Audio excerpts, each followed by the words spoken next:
to the Martian opens and Waltz rushes inside with bad news. Where is Delora and Lady Parfait? I need to speak to them immediately. Waltz, you're just in time. We're all... Something has just happened at the palace. The room goes quiet at Waltz's proclamation. A few people shift uneasily in their chairs. Some try to go back into conversation. Most people do not care what happens in the palace, but they can tell by the tone of Waltz's voice that it's bad. What happened at the palace? An uprising. What? A coup, staged by witches. Witches have taken over the palace. The information is so sudden that it makes me dizzy. I reach out to grab the table. My hand lands on the wood before I can slip. Witches have taken over the palace.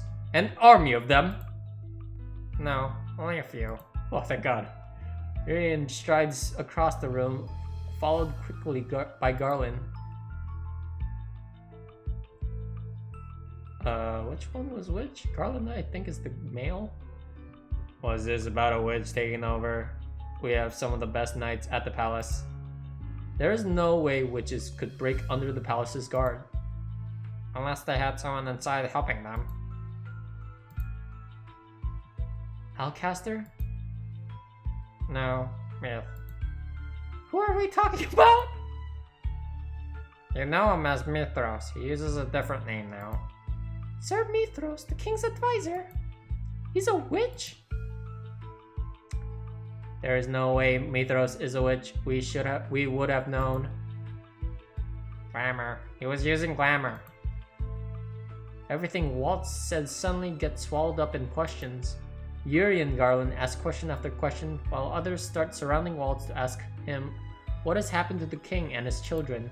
I try to step closer to listen, but I cannot hear over the frantic voices in the room. Sir Mithros, I never trusted him, but I never thought he would be a witch. The room only quiets down when Delora and Parfait come to punctuate the conversation with their own demands for everyone to give Waltz space. The Martian boarders are all taken to the reception room, where Waltz stands at attention waiting to answer questions. He explains that he was looking into a rumor about Sir Mithros from only a few days ago when he found out about the witches' uprising. There was a surprise attack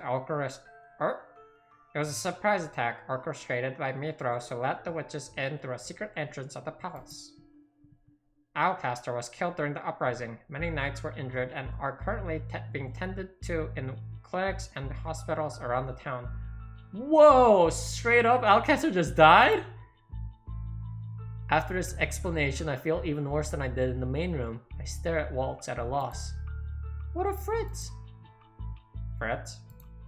Sir Alcaster's son. Fitzgerald. He was my personal knight. If Sir Alcaster was killed during the uprising, where did that put Fritz? Was he working with Sir Alcaster or with Sir Mithros? Did he escape? Sorry, Princess. I haven't heard about a name. God damn it. I haven't heard anything about a knight named Fitzgerald. It's really hard to read in these voices. Was he killed? The thought makes my heart plummet. No, Fritz could not possibly be dead. I have to believe that he's still alive. I feel Chevalier's hand on my shoulder briefly before it slides off. Are there any of the knights, king's knights, remaining in the palace? If they are, then they've either been forced to turn against the king or they've been killed. Is Mithros sitting on the throne? No, he usurped the king but hasn't taken this throne. Waltz turns to me, and his expression softens. Princess, feel free to ask me whatever you want. I'm sorry I didn't answer all your questions earlier. Okay, judging by all... I played 3 routes, so I already know the answers to these questions, so we'll just ask them. What has happened to the king and the others? Ooh.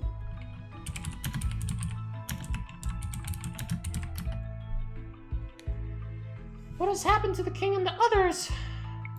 Others as in the children and the queen? I'm not sure. From what I've heard, the king and his family, your family, are still alive. Probably in the dungeons. I never really cared for any of my step-family, but hearing that they are okay is still a relief. Mithras may be keeping them prisoner for now. What is the glamour that Sir Mithras used? Dolores steps in to answer the question. A glamour is a high-level magic used to conceal one's identity. It even keeps other witches from sensing you. Perfeg cast the same magic on you shortly after you came to the tavern. It was to protect you from the evil witches. A glamour can only be conjured by the most powerful witches. It sounds as if this witch has been using glamour to hide himself from others.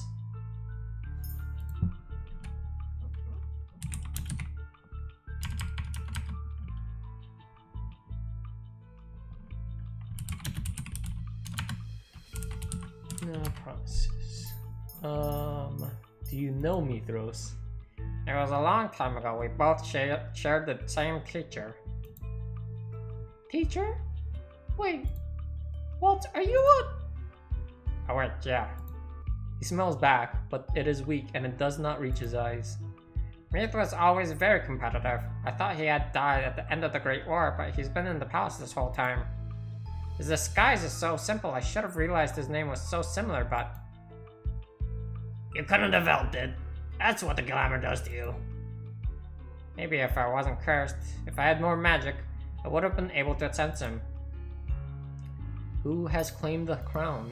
Yeah, that's a good question. Oh, as of right now, no one. The king's been kicked off the throne and Mithras has made a public announcement about usurping the throne, but it does not call himself king. Is he trying to win the throne over for someone? Oh, the queen! Mithras has no one left. He was accepted with their teacher, but she's gone. Maybe he has a different alliances now? Parfai's eyes look so distant as she stares dismally down at the ground. If my curse were broken, I would charge in right now and destroy him. Damn! Walt's expression becomes so dark it sends shiver through me. But it isn't like Walt's to look so angry. We need to come up with a plan. Even if you weren't cursed, you would still not be able to defeat Mithras when he has other witches with him. Witches are trickier to handle. Can't just be plunged through with a sword, eh? I agree with Karma. If all of us go with swords and shields, we should be able to take the house back. That is what we've been practicing for. Practicing? Even witches will die if you stick a sword through their heart, won't they? But getting to a witch who knows you're there is difficult. That sentence needed some punctuation. I wanna help. Chevalier wraps his fingers around my wrist and frowns. Princess? This whole time I've been living at the Martian. I was spared from the fate of the royal family by sheer coincidence because I was cursed. I cannot just sit here and do nothing while the kingdom falls to a witch. It fell to the witches before, and there were dire consequences. I cannot continue to be passive. I will not let myself be like Mother.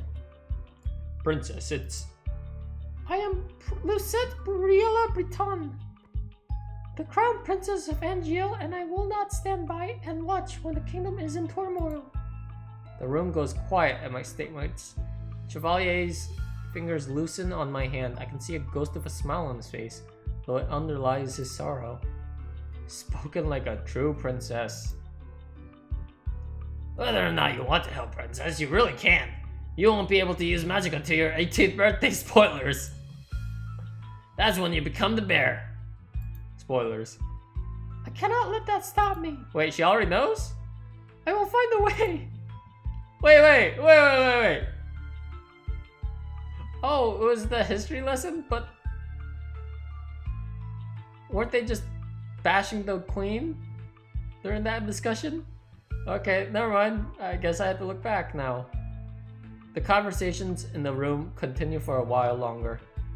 At some point, it is said that the volunteers are needed at the hospitals and clinics for the injured soldiers. Chevalier immediately volunteers. Only afterwards does he look at me with a regret. Princess, I'm sorry. For what? For putting my job before you, after all that I just said. He told me that he was going to try his best to change. Bria called him selfless before putting his work before her, but you'd be a fool not to. That's true, this is his calling right now. My life is not in any danger, and there are people who need you more than I do. Do what you do best, Chevalier. Princess Lucette. I promise you I will do whatever I can to help you as well. After the meeting disbands, I am left standing there in quiet. The last to leave is Waltz, who promised me that he will make things right. Eh? I'm going to trust everyone, but I am also not going to stand idle. I will make things right somehow.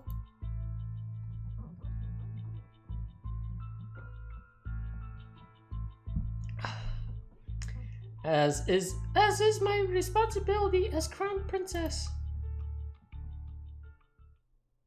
Chapter 9. The Witch Puppet.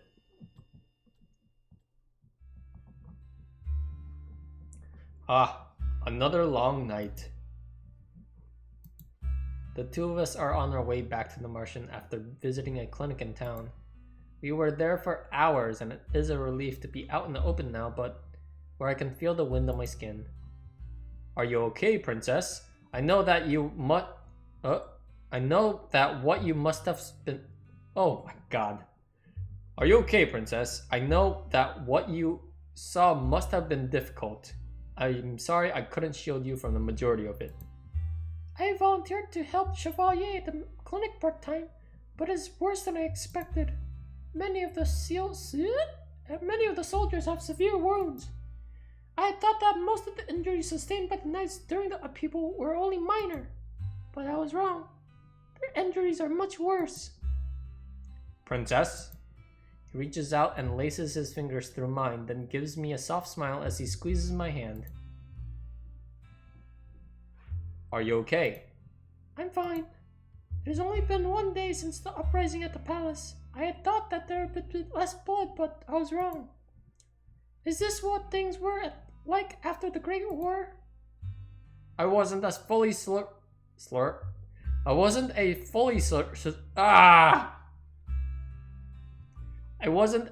certified doctor after the Great War, but I was an assistant. I was far worse than this, Princess. We cannot have a repeat of the Great War. I do not know why Mithras would kill Sir Alcaster and take the throne without claiming the crown, but the witches already have a bad name, and he's making it worse. I cannot help but remember the wide smiles Mithras gave me when I was still living in the palace. Are they dating? Are they dating? I guess. Yeah. Yes. They are. Officially.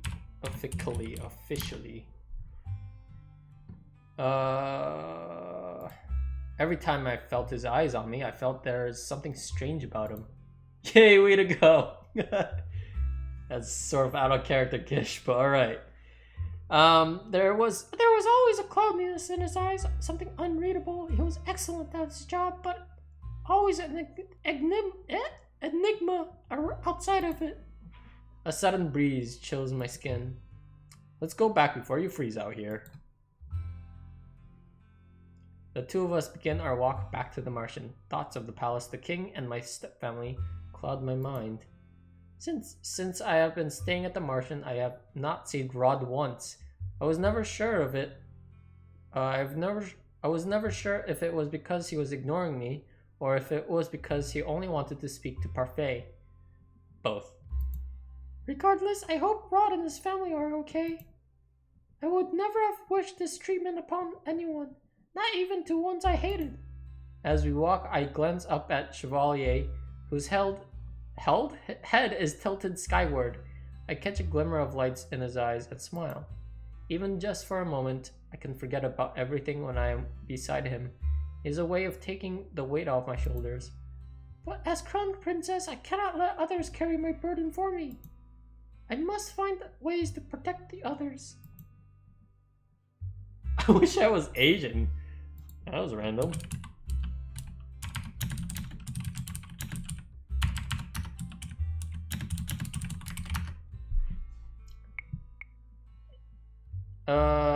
Even if it means putting myself in danger, or even if it means or harming someone in order to protect someone. I'll be beast mode at math. That's kind of racist, but okay, I'm gonna let that one slide. And yeah, that's definitely racist. What do you think is the easiest and fastest way to kill someone? Whoa, what? What do you think is the easiest and fastest way to kill someone? What the shit, Lucette? Wait, what does she mean? Even if it means putting myself in danger or harming...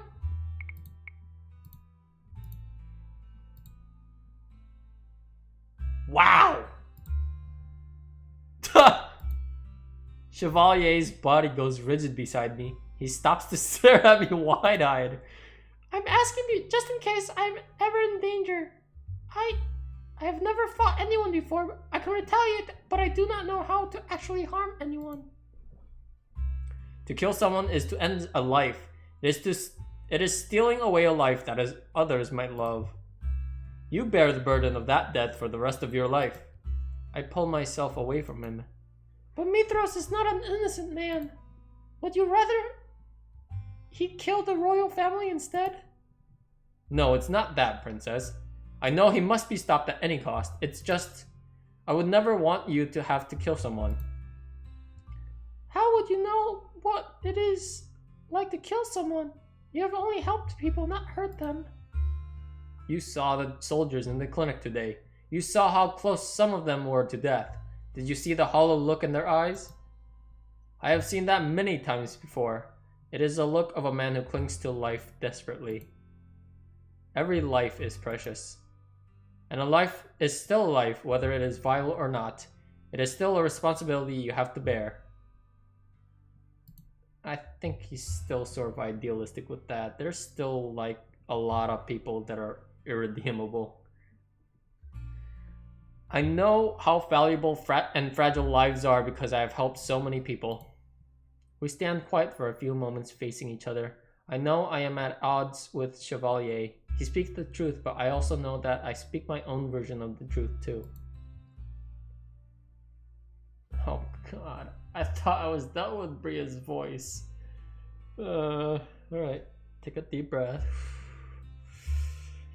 Take a sip.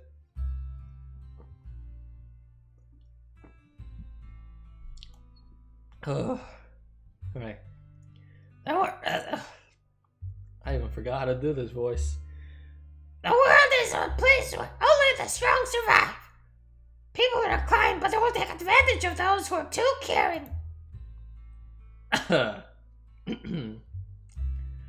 Bria told me that Chevalier was selfless, was so selfless he became selfish. She told me that he had everything. She told me that he never had anything because he gave everything to others. His kindness had hurt others, and I fear that is a likely chance to hurt him as well. What if his reluctance to hurt anyone causes him to be the one that is injured? Chevalier suddenly breaks the silence. Most people think that the easiest way to kill a person is to stab them through the heart. What? Those people would be wrong. What?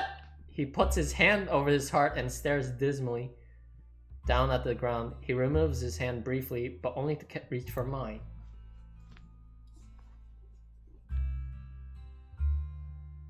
He takes my hand and settles it on his chest slightly to the left. I can hear the beating of his heart beneath my palm. It is soft and gentle. What can you feel beside the beating of my heart? The ribs? Yes, in order to stab the heart, you have to get through the ribs. That's why most of the soldiers in there who got stabbed in the chest are still alive. Why are we learning this? If you want to quickly kill someone, you have to stab somewhere where it would be difficult to stem the blood from the wound. Do you have any idea? It's the neck. The skin on the neck is thinner than you have lots of blood flow under the skin, going right to your head. It would most likely be easier to slice or pierce something more difficult. What the fuck? Wait, how does Lisa even know this? It would be most difficult. I can't even say the sentence out because how they. Oh my god, this is so ridiculous. It would most likely be easier to slice or pierce something more vulnerable in the neck without running into as much resistance. Chevalier raises an eyebrow. Did you happen to pick that up around the clinic? No, I simply guessed. Then you have a bright mind, princess. A mind for killing people. Oh boy. Chevalier moves his hand to the side of my neck. Oh, my hand to the side of his neck. My fingers curl slightly when I feel his heartbeat reverberate beneath my fingers. This is the part where you can find the jugular vein and the carotid artery. He runs my fingers down the length of it and I shudder. A mischievous smile brightens his face. Not only does cutting at the neck stop blood from getting to the head, but it also makes it spurt. Jesus. These are all details that I do not want to know. If both the vein and the artery are cut, it only takes a minute to bleed to death. Good to know. Thus, one of the best ways to kill a person would be through the neck. Why are you telling me all this now? Huh? I was just enlightening a new pupil with an anatomy lesson. You asked me a question and I responded as a teacher. Isn't he a doctor? I guess you do sort of need... Wait, why do you need to know that, though? Chevalier's fingers loosen on my hand, and I grasp his hand tighter in response. Princess, I don't want you to have to bear the burden of a murderer. I promise that I'll protect you, so you don't have to defend yourself with violence. I can't use a sword or magic, and I don't know how to fight, but I will always be there to protect you. Oh, that's how he's gonna die. I may not have an abundance of muscles beneath these sleeves, but I am a doctor. No one knows the butter better than I do, so though it may not be heroic, I know how to hurt a person. His sincere expression, though pain, tells me that he is telling the truth. I don't want Chevalier to hurt a person either. It would destroy everything that he has worked toward as a doctor. He has seen so much suffering, and yet always seems untouched by it. I will do anything I can do to protect his positivity. Wow. That was not a discussion I expected to have. The Martian was quiet when we returned. Everyone had already disappeared into their rooms, so I went straight to mine. I also forced Chevalier to go back to his. He has been on his feet all day and he needs the rest. I plopped down onto my bed as soon as we returned home. I glanced briefly to the side where Chevalier's bouquet is in the vase Parfait had given to me. Who is it? Parfait. Come in. You've returned. Parfait looks paler than normal. I realized with a start that Chevalier did not tend to her at all today. Don't look at me like that, I'm fine. How were the soldiers at the clinic? Not good. Many of them have been gravely wounded. Some said they remembered magic, others say they do not remember anything at all. A shadow falls over Parfait's expression as she sighs. So the circumstances are more dire than we thought. It is a good thing Chevalier is there to lend a hand. Did you all manage to come up with a plan? It's proving more difficult than we intended. It's proving more difficult than we intended. God.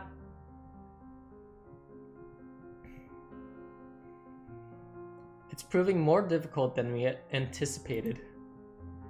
Delora and I are willing to put ourselves in danger. Waltz is too, because he can use magic to a certain extent.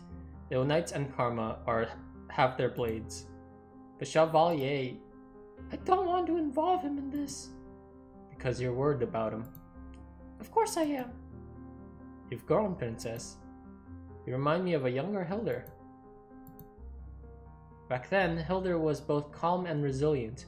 One moment, she could be smiling ear to ear, the next she could be strict and unmovable as the coldest ice.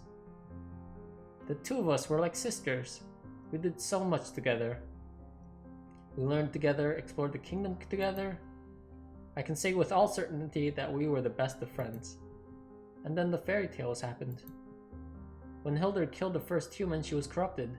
Her darkness swallowed her whole. I don't remember a time before her mother was corrupted, and so I cannot imagine the woman Parfait describes. I know the old Hildur would have wanted to show you the beauty in things, Princess. She would not want you to suffer. I'm so sorry you became so embroiled in things. It was inevitable. If Delora hadn't cursed me, then I would still be at the palace, and I would be just as helpless as everyone else. So while I'm out here, I have the responsibility to help everyone. I touched the incomplete glass slipper at my neck. I still haven't even done 3 good deeds. Don't look so sad. You will complete your 3 good deeds, and things will go back to normal. And of course, you still have friends here when you return.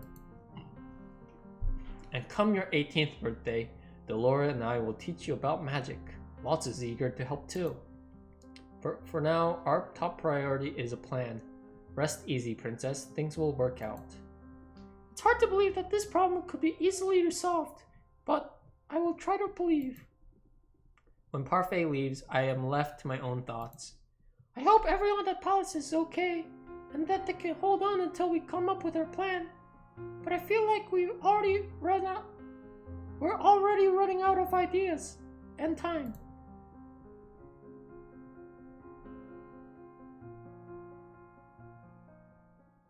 Days go by and I find myself assisting Chevalier at times. Other times I remain at the Martian to help conceptualize a plan. None of our plans have actually shown any promise yet, but with all of our minds put together, we should be able to come up with something. A week later, I find myself standing outside a clinic door